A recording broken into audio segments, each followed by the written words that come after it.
dia, misalkan di atas tokonya dia tancapkan. Wah, subhanallah, bulan itu laris.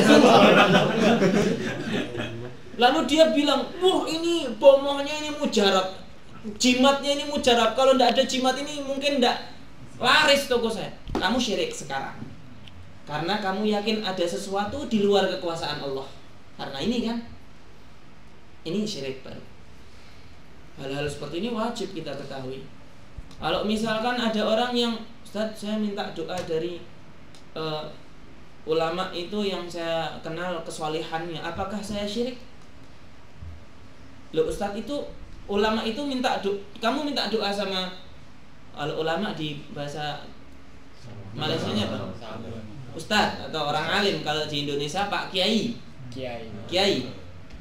Datang ke rumah Kiai, saya minta doa Kiai. Untuk apa? Saya ini sekarang lagi skripsi, mudah-mudahan skripsi saya diterima. Oh insya Allah, mudah-mudahan diterima. Minta doa sama. Apakah dia syirik? Syirik enggak? Karena lah Kiai itu mintanya juga sama Allah. Karena Kiai itu juga mintanya sama Allah, bukan sama bomo. Enggak syirik. Lah banyak orang, oh kamu datang ke ulama itu berarti kamu syirik karena Oh, bukan syirik, karena ulama itu juga mintanya sama Allah, bukan sama setan dan hal-hal lainnya. Makanya ilmu fikih termasuk penting. Akan tapi yang lebih utama untuk dipelajari ilmu tauhid, ilmu yang betul-betul membahas tentang apa itu syirik, apa itu Islam, bagaimana seseorang untuk masuk Islam, apa itu la ilaha illallah Muhammadur Rasulullah, apa itu wa asyhadu anna Muhammadar Rasulullah, siapakah Nabi Muhammad, bagaimana sifat seorang Nabi, dan lain-lain. Yang kedua ialah ilmu fikih. Yang ketiga ialah ilmu tasawuf, atau ilmu untuk membenarkan hati. Akhlak, yang tentang akhlak, bagaimana seseorang berakhlak. Rasulullah SAW bersabda, inna ahsanal hasan al khuluqul hasan. Sesungguhnya sebaik daripada perkara-perkara yang baik ialah akhlak yang baik. Sebagian lagi ulama mengatakan termasuk ilmu yang paling utama ialah ilmu Al-Quran, karena yang dibahas tentang situ ialah kalamullah, firman-firman Allah. Sebagian lagi mengatakan termasuk ilmu yang utama ialah ilmu hadits, karena yang dibahas di situ tentang hadits-hadits baginda agung Nabi besar Muhammad Sallallahu Alaihi Wasallam. Akan tetapi dibalik semuanya itu, ilmu fikih termasuk ilmu yang paling penting untuk kita ketahui. Karena dengan mengetahui ilmu fikih, kita mengetahui apakah sah ibadah kita atau tidak, apakah sah muamalah kita atau tidak, apakah sah pernikahan kita atau tidak. Misal ada orang yang mengatakan, istriku, kamu aku cerai. Sudah dicerai 3 bulan, 4 bulan, sudah lain rumah, datang ke rumah istrinya lagi, berhubungan lagi suami istri. Apa hukumnya?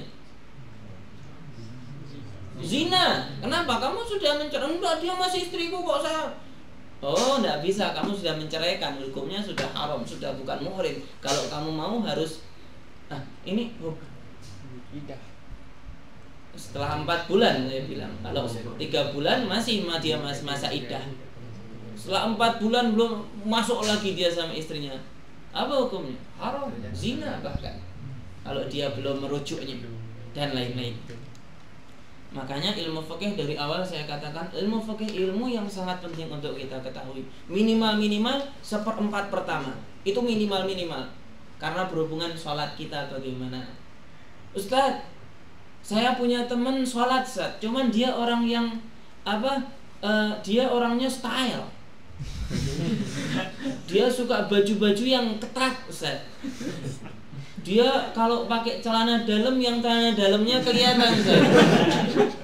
Lah terus gimana? Dia kalau sholat pakai kaosnya itu kelihatan pusernya, Ustaz. Pusernya seksi, Ustaz. Apa hukum sholatnya itu, Ustaz? Oh, pusernya kelihatan, sholatnya tidak sah. Kenapa? Aurat di dalam sholat harus tertutup. Ustaz, saya punya celana yang paling saya sukai, Ustaz. Cuman di atas paha celana saya itu ada bekas rokok. Bolong, lubang, ada lubangnya di atas paha. Di paha, di atas lutut, di bawah pinggang ada lubangnya kecil seukuran kelingking ini, Ustaz. Apa hukumnya saya sholat pakai celana itu, Ustaz? Apa hukumnya? Hukumnya apa? Tidak sah sholatnya. Kenapa? Ini ada aurat yang tidak tertutup. Nah, makanya kita katakan ilmu fikih ialah ilmu yang sangat penting. Itu yang kelima. Yang keempat, hubungan ilmu fikih dengan ilmu, semua ilmu. Yang kelima ialah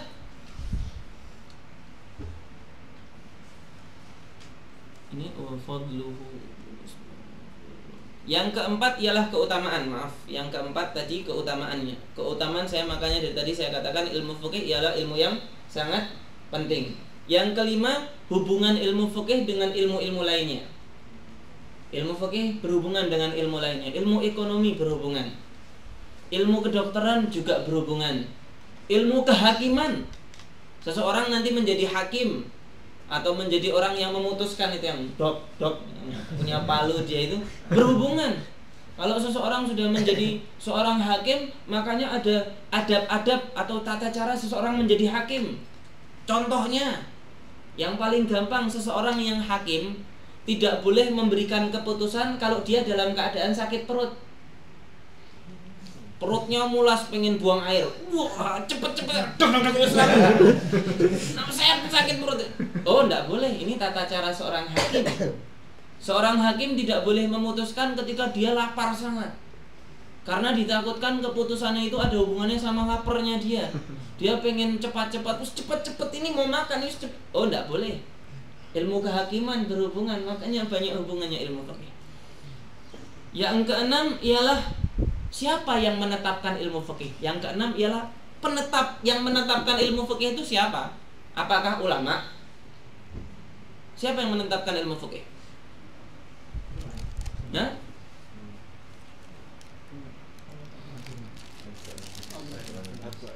Siapa yang menetapkan ilmu fikih? Rektor UGM? Yang menetapkan ilmu fikih ialah Allah Ta'ala.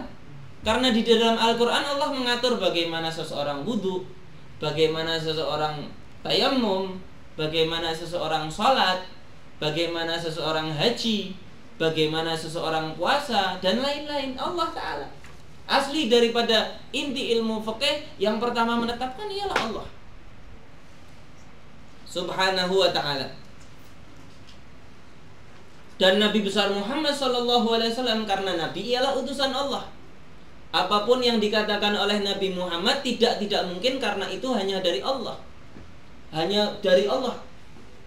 Wa ma yantiqu anil hawa in huwa illa wahyun yuha. Tidaklah Nabi Muhammad SAW berkata-kata dengan keinginannya sendiri, kecuali wahyu yang diwahyukan.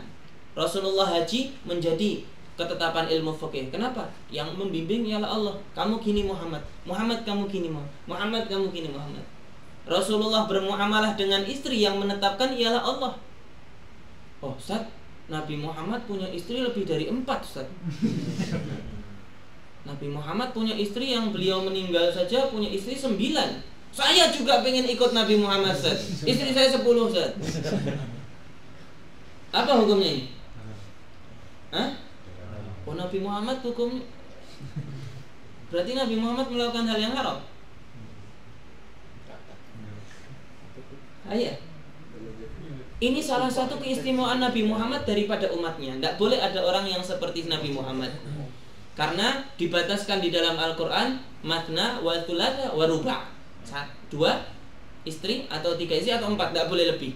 Rasulullah keistimewaan Nabi Muhammad ialah memiliki istri lebih dari 4. Oh berarti tidak adil. Kalau kamu pengen seperti Rasulullah, jadi Nabi dulu. Dan itu tidak mungkin.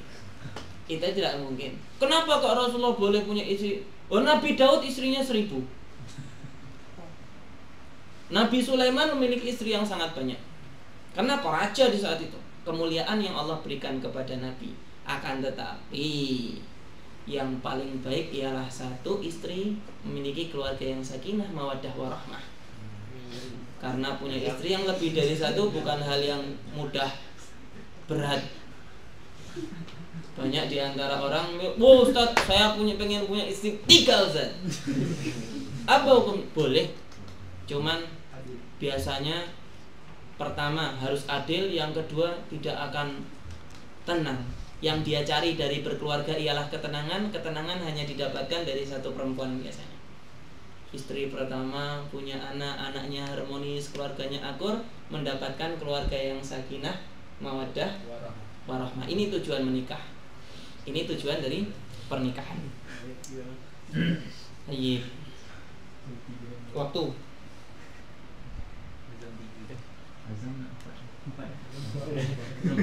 Baik. Ini waktunya. Ini yang ke-8. Ke berapa ini tadi? Saya sampai lupa. Ke-6. Akan tetapi pembahasan terakhir, akan tetapi secara tidak langsung yang dijadikan penetap-penetap ilmu fikih, aturan-aturannya, pertanyaan-pertanyaannya, bagaimana kalau terjadi ini, bagaimana kalau terjadi ini, ialah pemahaman para ulama. Ulama yang mengetahui betul-betul tentang hadits, mengetahui tentang Al-Quran. Bukan ustadz-ustadz kroco-kroco atau ustadz-ustadz yang baru belajar sebulan 2 bulan. "Oh Ustadz, saya bisa menjadi mufti Ustadz.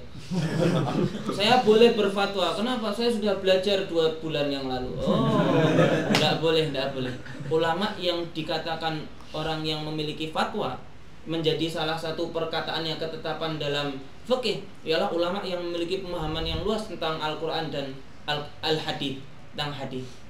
Maka daripada itu, ketika ada orang yang membukakan tentang buku-buku ulama seperti Imam Nawawi atau Imam Syafi'i, Imam Abu Hanifah, Imam Maliki, Imam Syadzili, dan lain-lain, mereka memiliki pemahaman yang luar biasa. Perkataan mereka menjadi pedoman di dalam agama. Kenapa? Karena mereka memahami Al-Quran, memahami hadis seluas-luasnya, sangat luas. Makanya kenapa kok? Oh, kita harus belajar dari Al-Quran dan hadis. Kita tidak